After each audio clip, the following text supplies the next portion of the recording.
तहफ़्फ़ुज़ात का इजहार करते हुए कहा है, शफाफ इंतखाबात मौजूदा चीफ इलेक्शन कमिश्नर की मौजूदगी में मुमकिन नहीं।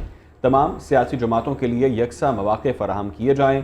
बार काउंसिल ने इलेक्शन कमीशन के इंतखाबी तरीक़ेकार, हल्काबंदियों और नशस्तों की तकसीम पर सवालात भी उठाए। पाकिस्तान बार के एलामिये में मज़ीद कहा गया है कि जानते हैं ये तमाम तफ़सीलात क्या हैं, अपने नुमाइंदे से जाने की भी आपको भी बता रहे हैं कि पाकिस्तान बार काउंसिल ने इलेक्शन कमीशन और चीफ इलेक्शन कमिश्नर पर शदीद तहफ़्फ़ुज़ात का इजहार कर दिया है।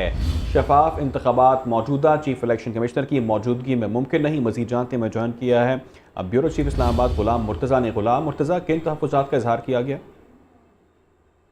जी, पाकिस्तान बार काउंसिल की जानिब से जो खदशात हैं उनका इजहार किया गया है और इस हवाले से जो लेटर लिखा गया है उसकी भी तफसीलात जो हैं वो हमारे साथ जो शेयर हुई हैं।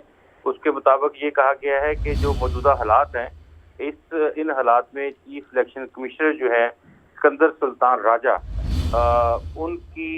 उनको मुस्तफ़ी हो जाना चाहिए। सुप्रीम कोर्ट बार ने ये कहा है और उनका ये भी कहना है कि मौजूदा हालात में चीफ इलेक्शन कमिश्नर को घर जाना चाहिए। उनकी ज़ेर निगरानी शफाफ इंतखाबात जो हैं वो मुमकिन नहीं है और इसके साथ भी कहा गया है कि मौजूदा चीफ इलेक्शन कमिश्नर जो है उनकी ज़ेर निगरानी इंतखाबात की शफाफियत पर सवाल उठेंगे और ये भी कहा गया है कि इंतखाबात 8 फरवरी को ही हों, लेकिन तमाम स्टेक होल्डर्स को यकसा मौके फराहम किए जाएँ और शिकायत को दूर किया जाए।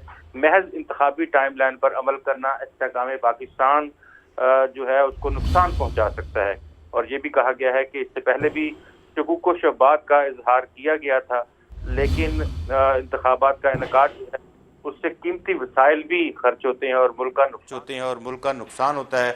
अगर इंतखाबात जो हैं वो क्रेडिबल ना हुए तो ये मुल्क के लिए और भी नुकसानदेह होगा। ये ख़त लिखा गया है जिसकी तफसील जो है आपको फराहम की गई है। सुप्रीम कोर्ट बार एसोसिएशन जो है उनकी जानिब से ये ख़त लिखा गया है। अपेक्स बॉडी है पाकिस्तान के वकला की जिनकी जानिब से ये इजहार किया गया है। जी ग़ुलाम मुर्तज़ा, ये बताएं कि इलेक्शन तो सर पे हैं, बहुत कम वक्त बाकी रह गया है, लेकिन ऐसे में ऐसा ये तहफ़्फ़ुज़ात का सामने आना कितनी अहमियत है इसकी? और डेफिनेटली अदलिया तो इस हवाले से वाज़े कर चुकी है कि पत्थर पर लकीर है कि इलेक्शन बर वक्त होंगे और जो सिस्टम चल रहा है, जो मामला चल रहे हैं, ऐसे ही होंगे। बुनियादी तौर पे इस तरह की जो लेटर्स लिखे जाते हैं वो सिंबॉलिक होते हैं।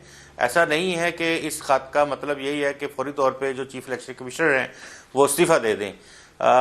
ये प्रेशर टैक्टिक्स होते हैं ताकि इंतखाबात में जो सियासी पार्टियां जिनको अभी तक किसी कदगन का सामना है, किसी पाबंदी का सामना है या वो अपना शेयर जो है वो जिस तरह से अवाम में मौजूद हो तो वो ना ले सक रही हों, तो इसलिए ये ख़त लिखे जाते हैं ताकि जो इक़दामात हैं वो इस तरह के इक़दामात किए जाएं कि जिनको स्पेस नहीं मिल रही है उनको भी कम से कम ब्रीदिंग स्पेस जो है वो दी जाए। और तमाम सियासी जमातें अगर इलेक्शन लड़ती हैं तो अल्टीमेटली उसका नतीजा जो है वो अवाम के एतमाद साजी की सूरत में निकलता है। और अगर कोई ऐसे इंतखाबात हों जिनमें प्री पोल रिगिंग भी हो रही हो और पोस्ट पोल रिगिंग के भी चांसेस हों और पोलिंग डे के ऊपर भी रिगिंग के चांसेस हों, तो ऐसी सूरत में बयानिया जो है वो मुख्तलिफ लोगों को मिल जाएगा कि जी ये इलेक्शंस जो हैं वो ठीक नहीं हुए, इन इलेक्शंस को उस तरह से होना चाहिए था जिस तरह से उस तरह से नहीं हुए, तो ये ज़्यादा टर्मोइल की सूरत जो है वो इख्तियार कर सकती है। तो ऐसी सूरतों में जो अपेक्स बॉडीज़ जो होती हैं, पाकिस्तान बार काउंसिल भी है, सुप्रीम कोर्ट बार एसोसिएशन है, हाई कोर्ट बार्स हैं, उनसे हमारे सियासी रहनुमा जाके खिताब भी करते हैं और उसके साथ साथ वो बॉडीज़ अपना जो किरदार है आइनी वो भी अदा करती हैं। तो इस तरह की बात जो की जाती है वो भी सिर्फ प्रेशर टैक्टिक्स के तौर पे की जाती है ताकि वो मज़ीद जो है अपने आप को थोड़ा और अपनी पॉलिसीज़ को टाइटन कर दें और इस तरह के फैसले न करें जिससे किसी भी सियासी जमात को ऐसे माहौल में कोई नुकसान पहुँच सकता हो। जी ठीक है ग़ुलाम मुर्तज़ा, आपने यहाँ मामले के हवाले से अपडेट किया और इंतखाबी शेड्यूल तो अब जारी हो चुका है, लेकिन उससे पहले ये तमाम तर चीज़ें सामने आ रही हैं कि पाकिस्तान बार काउंसिल ने इन तहफ़्फ़ुज़ात का इजहार किया है कि चीफ इलेक्शन कमिश्नर मुस्ताफ़ी हो जाएँ।